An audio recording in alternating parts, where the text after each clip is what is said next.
anything any more healthy than what you get in the store, but it will be delicious. This video is going to show you how to cure a pork belly and then how to smoke it so that you have slab bacon. You're not going to learn how to use a smoker, and I'm not going to show how to make uncured or naturally cured bacon. There are two special ingredients that you'll need. The first is pork belly. I'm using a 3-pound slab that still has the skin attached. If you have trouble finding this, try asking a butcher, maybe a pork producer at a farmer's market, or go to an Asian grocery store that has a good meat department. As with anything, the better the quality, the better your bacon will be. The second special ingredient is curing salt, which is often referred to as pink salt. It's sold under a few different names. I was able to find pouches of it at the Bass Pro Shop, but it can be ordered online. Check the links in the notes. No matter which brand you have, it's going to be the same makeup. 93.75% salt and 6.25% sodium nitrite. I could make an entire video discussing the pros and cons of sodium nitrite, but the reason why it's put in this is because it kills the bacteria that can cause botulism, and then it also preserves that nice pink color, and it gives it a flavor and texture that you just can't get without using some sort of curing agent. Although the amount that actually goes into this recipe isn't much to be concerned about, there are some things you should know about the ingredient. First of all, that sodium nitrite part is toxic, and too much at once can be fatal. It's a powerful antioxidant. Frequent consumption of cured meats can lead to long-term health problems, and it should be stored out of reach of children. I know this sounds like something you probably don't want to eat or even have in the house, but if we think about the facts that I gave about this product, they are eerily similar to another product that you might be familiar with. Beer!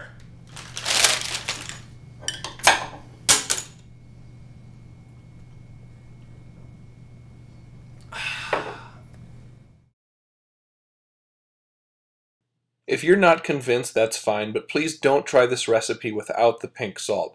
You'd have to cold smoke it, and I have no advice on how to do that. Stick to something you could get in a store. This uncured bacon from Trader Joe's is excellent. The recipe I'm going to show is inspired by the one in this book, which is a great resource if you're interested in learning how to make sausages or a variety of other old world meat preservation techniques. To cure this 3-pound slab of pork belly, I'm using 40 grams of kosher salt. I use Diamond Crystal kosher salt, so 40 grams is about 5 tablespoons. If you use Morton's kosher salt, you'll want to make it 3 tablespoons.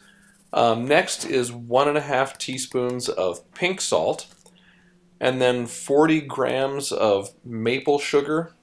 If you can't find maple sugar, brown sugar is fine. 40 grams would be about 3 tablespoons. Beyond the salts and the sugar are where you add some extra flavor to the bacon. For this recipe I'm using 5 cloves of garlic and 4 whole jalapenos. It takes quite a bit to give any extra flavor to the bacon. The recipe in the book calls for, I think, a 1/4 cup of maple syrup, which is pretty good for breakfast bacon. You could also use black pepper, any herbs that you like. Basically, it's up to you. The pork belly goes in a gallon-sized zipper bag, then the cure mixture will be added to that, and it's good to really rub the mixture into both sides of the pork belly. Then the air needs to be squeezed out of the bag, and this will go into the refrigerator skin side down.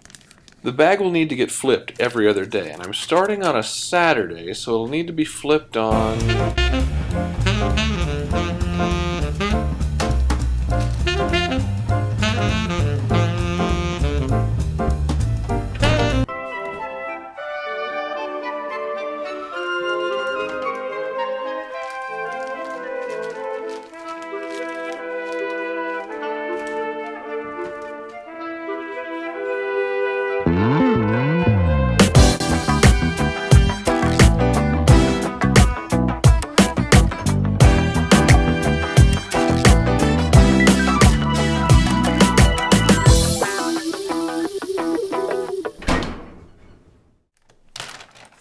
After 7 days, the belly should have firmed up quite a bit and it's ready to come out of the cure. The seasoning should be rinsed off the surface, and this also takes care of a lot of the saltiness. Needs to be patted dry and then put on a rack above a pan. That's going to go into the refrigerator for 12 to 24 hours. This gives the meat enough time to develop a pellicle, which is when the surface gets a little dried out and kind of tacky. That helps the smoke flavor to stick to the meat. And when it comes to smoke, you'll want to go for something relatively mild. Fruit woods are best. Things like hickory are way too strong for bacon. The reason why you see so many applewood smoked bacons is because applewood is perfect for smoking bacon. I like to use the chips. Like I said before, I'm not going to teach you how to use a smoker, but it needs to be at 200 degrees Fahrenheit. The pork belly will go in there, skin side down, until it reaches an internal temperature of 150 degrees. Should take about 2.5 hours. This is my homemade smoker. It's a little goofy, but it gets the job done. If you don't have a smoker, but you do have a grill, I'd encourage you to look up ways to use it as a smoker. At the very least, you could put the pork belly in there and hit it with a lot of smoke for like 30 minutes or so at a low temperature. Then you can finish the pork belly in a 200-degree oven until it hits 150 degrees. Once the slab has hit the magic temperature, it needs to cool off on the counter for a couple of hours. But after 10 minutes, while it's still warm, you should remove the skin. It should come off pretty easily in one piece, and don't throw this away. It would be really good if it's put into a pot of soup for flavoring. If it weren't so salty, I'd give it to the dog. After it's cooled completely, you can peel some other things off. Here's some silver skin, and then I also like to trim off the reddish-brown bits there. You can leave it on, but it makes the slices a little more rustic than what I want. Also like to trim the ends off just so it'll be nice and neat on the edges when I start slicing. Before it gets sliced, it should be thoroughly refrigerated or maybe even put into the freezer for a little while to really firm it up. That's going to make the slicing a lot easier. And I don't have a very good slicing knife. I'm just going to use the chef's knife here to do the best that I can. If you own a meat slicer, this is the perfect time to bust it out. It's kind of hard to make really even, thin slices if you're doing it by hand, but actually it's kind of nice to have it a little bit thick.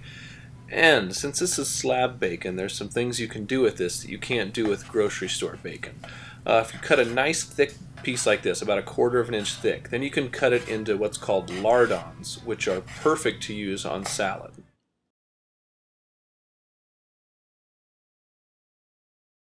Personally, I think the best way to prepare strips of bacon is in the oven, but it's not quite as satisfying as doing it in a frying pan.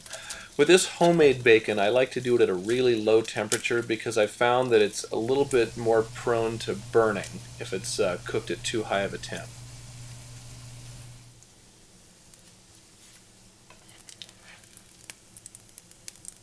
So yeah, there's some bacon.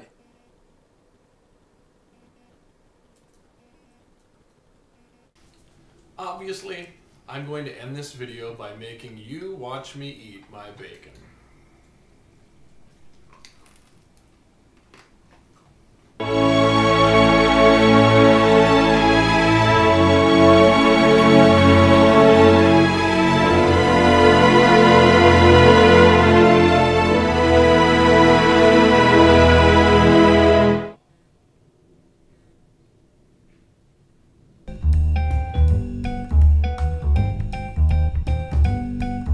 Today we're going to truss a chicken, and there's many different ways to truss a chicken. I'm going to show you the best way. And what you want to do is you want to get a piece of string about 4 feet long. That's the length of my arm actually. And what I'm going to do is that's going to give a little excess. I'm going to grab the string right in the middle, right there. I'm going to reach over the top with the breast side toward you, and I'm going to wrap around the neck, just like on the top of the neck, like that. Then I'm going to pull it back toward me. Then I'm going to open this up, which enables me to bring the string up through the legs, behind the wings and through the legs. I come through here, and then I bring it up here, and then I'm just going to tie a regular granny knot, just like that. When I do that, this is the best. This is what makes it the best of the trussing of the chicken, is the fact that the breast comes up. So you want to make sure you get the legs underneath the breast, and you want to really pull, really pull. We call this the Victoria's Secret method of trussing a chicken because it kind of brings the breast right out there and makes it look plump later on. And then what you do is flip it over, do another little granny knot, and then end where you began, right at the neck, right back here. When you do that, you just kind of want to do a double knot and finish up, do another one so it doesn't come loose later on. Then you go ahead and just cut that off. Then what we want to do is we want to keep these wings intact as well. And the reason why we're trussing is because of the fact that we want to keep everything together so that it cooks evenly, right? What we're going to do is we're going to actually lift that bottom string that comes through and just tuck our elbows right in between there. See how we're doing that? We do that on both sides. So the elbows just go tucked right in there. And then what happens is you flip it back over, and then you can take these wing tips, which burn very easily, and tuck those right in there. So we have a perfectly trussed chicken. And then it's nice and trussed. You can sear it now, you can baste it now, you can do whatever you want.